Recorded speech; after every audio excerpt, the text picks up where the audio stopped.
Hello കൂട്ടുകാരെ, എന്തൊക്കെയുണ്ട് വിശേഷങ്ങൾ? എല്ലാവരും സുഖമായിട്ടിരിക്കുന്നു.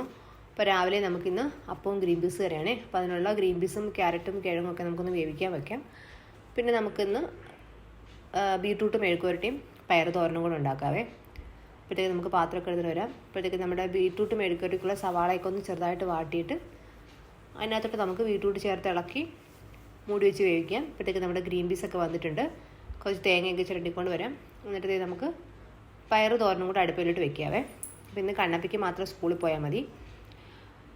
അബിക്കിപ്പം എക്സാം കഴിഞ്ഞുകൊണ്ട് ലീവാണ്. അപ്പോഴത്തേക്ക് നമ്മുടെ ഗ്രീൻ പീസ് കറി റെഡി ആയിട്ടുണ്ട്. നമുക്കൊന്ന് കടുവ് തളിച്ച് ഒഴിക്കുകയും കൂടെ ചെയ്താൽ മതി. അപ്പോഴത്തേക്ക് നമ്മുടെ ബീട്രൂട്ട് മെഴുക്കുവരട്ടിയും പയർ തോരനും ഗ്രീൻ പീസ് കറി റെഡി ആയിട്ടുണ്ട്. അപ്പോൾ നമ്മുടെ മാവ് രാവിലെ അരച്ച് വെച്ചതാണ്. അപ്പത്തിന് നല്ലപോലെ പൊങ്ങി വന്നിട്ടുണ്ട്. അത് നമുക്ക് അപ്പം ഉണ്ടാക്കാം. അപ്പോഴത്തേക്ക് റോക്കനെ ഒന്ന് ഇടയ്ക്ക് ഞാൻ വിളിച്ചതാണ് വരാൻ കയറ്റാൻ, പക്ഷെ വന്നില്ല കേട്ടോ. പിന്നെ ഏട്ടൻ വന്ന് വിളിച്ച് അവൻ എന്നതേക്ക് കെട്ടിയേ. അപ്പം നമ്മുടെ അബി ഇന്ന് പുതിയ പണിപ്പുരയിലാണ്. പടം കംപ്ലീറ്റ് ആകുമ്പോൾ പോസ്റ്റ് ചെയ്യാമേ. അപ്പോൾ കണ്ണപ്പി വന്ന് എല്ലാം തുറന്ന് നോക്കിയിട്ട് പറഞ്ഞ് അമ്മ ഒരു മുട്ടയും കൂടെ വറുത്തേക്കെന്ന് പറഞ്ഞ് ചോറ് കൊണ്ടുപോകാൻ. അപ്പോൾ അവൻ അങ്ങോട്ട് കഴിക്കാൻ അങ്ങോട്ട് കൊടുത്തിട്ട് നമുക്ക് അവന് ചോറൊക്കെ എടുത്ത് വയ്ക്കാം. അപ്പോൾ അവൻ്റെ ചോറൊക്കെ പാത്രത്തിലെടുത്ത് വെച്ചിട്ടുണ്ട്, മുട്ടയും വറുത്തിട്ടുണ്ട്. അപ്പോൾ ഇന്നത്തെ വിശേഷങ്ങളൊക്കെ ഇത്രേ ഉള്ളൂ. Okay, by.